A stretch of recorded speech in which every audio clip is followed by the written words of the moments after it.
start talking about the possibility of the U.S. draft coming back. So the U.S. military will automatically register eligible men for the Selective Service draft system a bit later this year. Previously, the onus was on the men to register themselves. So that's going to definitely impact families of young men. Think late teens, early 20s, and beyond. So if you're curious, what is the Selective Service system? It's the military draft, and it was established back in 1917 by President Woodrow Wilson after the U.S. entered World War I. So that puts some things into perspective for you as to where this stands. And if we're calling this back, it must mean this is some serious stuff to our government. Under federal law, most men between 18 and 25 are required to register with the Selective Service system in case Congress and the President authorize a military draft. So right now, though, they have to self-register within 30 days of their 18th birthday, but they're allowed to register late without penalty until they turn 26. So that's been the sort of workaround here, if you think about it that way. Failure to register is considered a crime that could disqualify you from student loans, most federal jobs, and U.S. citizenship for immigrants, Stars and Stripes reports. So when you think of the phrase draft dodger, it comes from this. Women are still exempt from registering, though.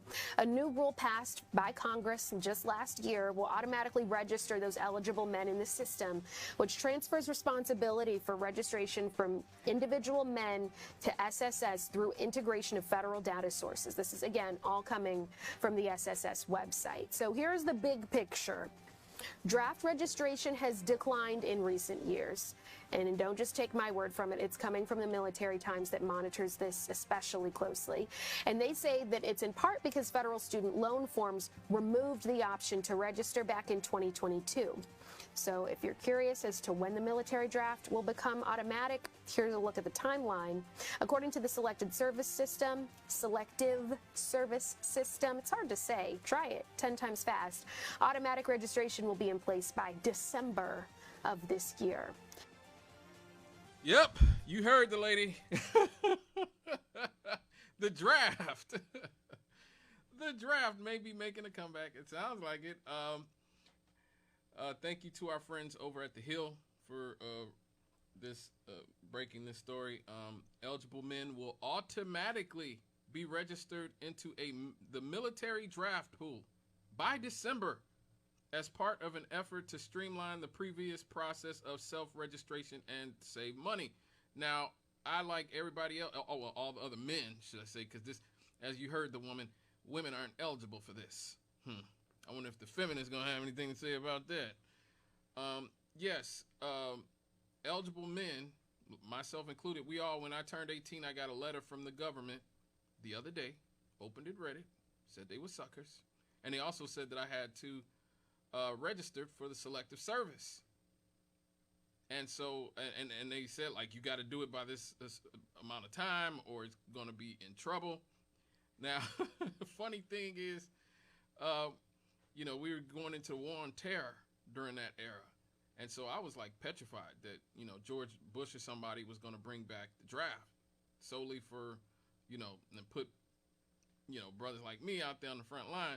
But I was prepared to play crazy and, you know, maybe, you know, cut my hair off. And, like, I heard that certain people would, like, use the bathroom on themselves so that they wouldn't get drafted. It's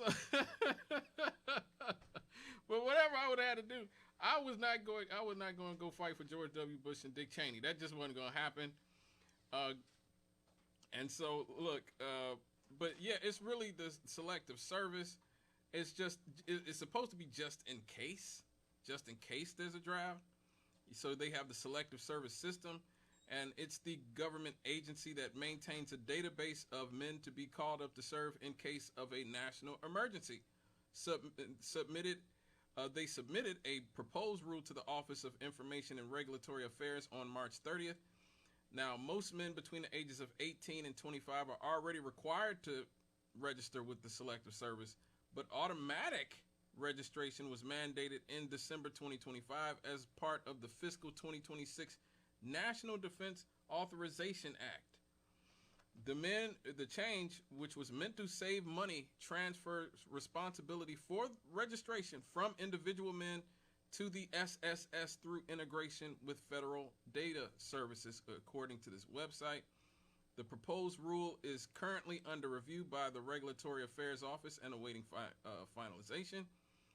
The U.S., this country, has not had a draft since the Vietnam War in the 60s and 70s, with military service being voluntary since 1973. Now, a big part of the reason for that was that a lot of the powers that be thought that the reason that there was such Vietnam War activism against the war was that the draft had radicalized a lot of young people. And so their idea was, well, you know, if we don't make it a necessity to join, then people will go along with our wars for profit and oil and all that other stuff. Which, you know, in all honesty, you have not seen the type of mobilized anti-war effort since the Vietnam War. So in a sense, they were probably right. They probably were right that there really wasn't, you know, hasn't been a real anti-war movement since you had that situation with the Vietnam War. Iraq, I mean, don't get me wrong, there was big Iraq war, anti-Iraq war sentiment in the country and lots of protests against that. But the level, not for the duration that you saw with the Vietnam War or anything like that. You had like a many years, whereas people protested at the beginning of the Vietnam War, and then over time it just sort of petered out because ultimately people weren't being drafted. The people who went to go to war there just sort of, they chose to be there. So I think a lot of the reason that they've gotten away with these sort of endless forever wars over the last 20-25 years is because there's been no draft. But if they were to somehow try to bring back the draft and use the Selective Service to create a pool of eligible men to draft, oh my God, the explosion in anti-war activism would be historic, because now you have people with social media. You have whole generations of people who's like, I'm not going to die for oil, for bankers, and for Israel and those types of people. I ain't going to do that. A lot of people say that now. And you're going to have outrage at this process more than ever before. You're going to have more eyes on the motives of American wars than ever before, because you'll have, once again, you have unwilling participants in these wars. Now, Jimmy Carter reinstated the Selective Service in 1980. So they got rid of it in 73. He reinstated it in 80 in the event of a national emergency, where the registry could be used to provide personnel to the Department of Defense and alternative service for conscientious objectors if authorized by the President and Congress. So Jimmy Carter put it in there just in case. You know, many have questioned whether a U.S. military draft could take place amid the war in Iran, which is currently in a tenuous 2-week ceasefire. White House Press Secretary Caroline Leavitt in March said that while a draft is not part of the current plan right now, President Trump wisely keeps his options on the table. Oh my God.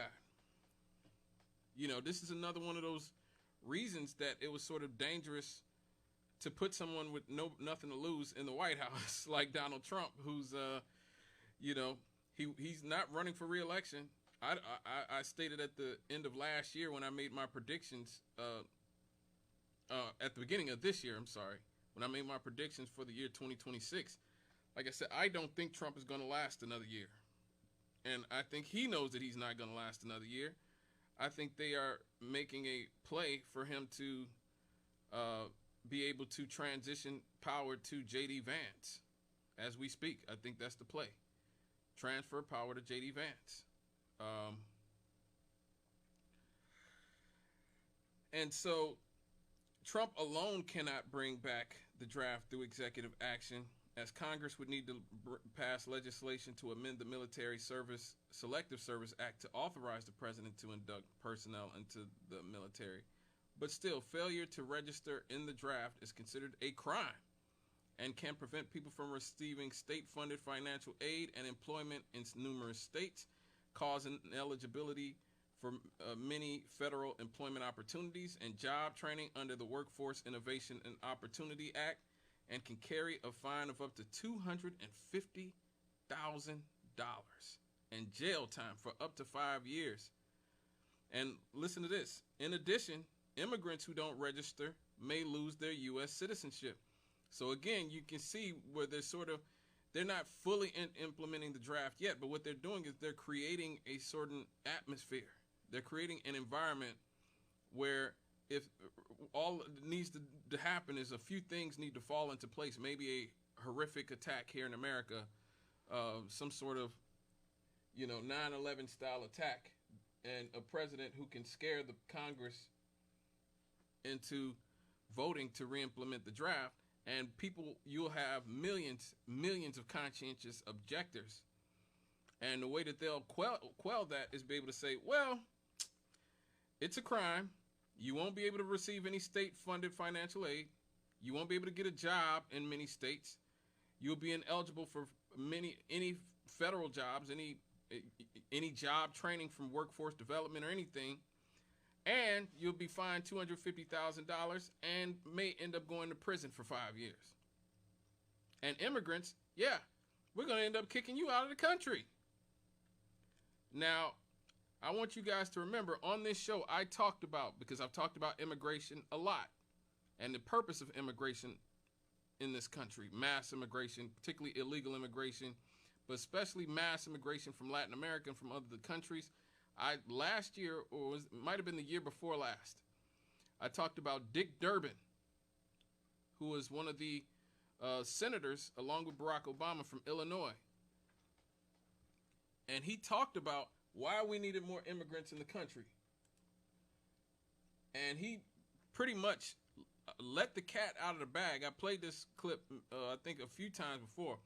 But Dick Durbin has essentially signaled for years that the military is not making their quotas, and so we need to get bodies to fight these endless wars from somewhere.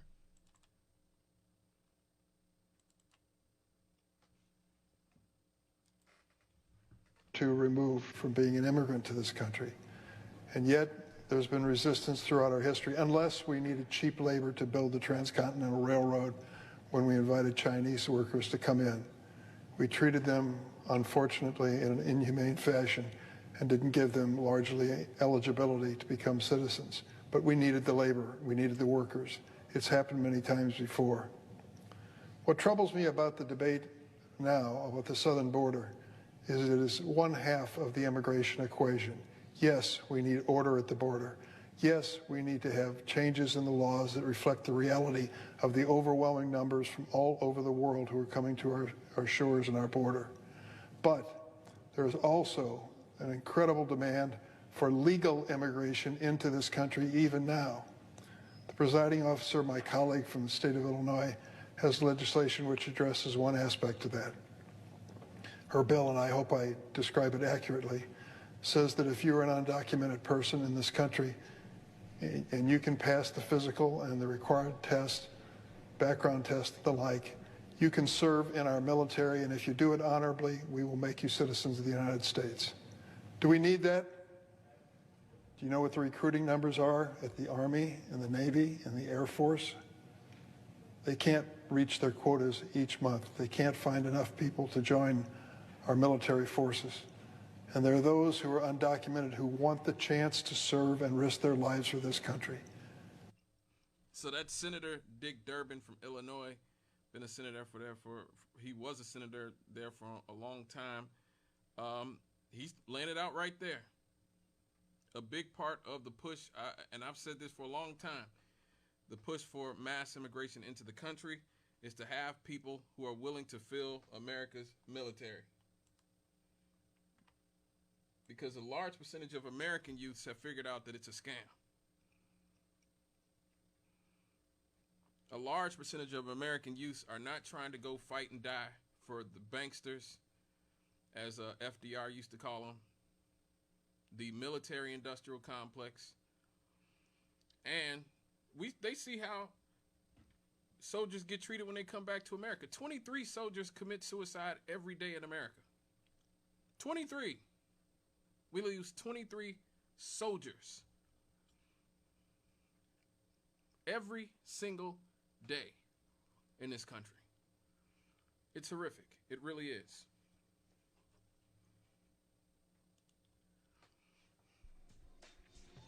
Under the new rule, men will be automatically registered within 30 days of their 18th birthday. As I said, women are still ineligible for the draft, even though lawmakers in the past few years have attempted to attach provisions to adding women to the draft as part of the annual defense policy bill. The measures have all been stripped out before a final vote of the legislation. Oh yeah, try to get women to go along with this nonsense. Yeah, you'll really have an uprising then. All right, folks, when we come back, we're going to get into the supposed ceasefire between United States, Iran, and Lebanon. We'll be right back after these on Straight Out of the Cannon.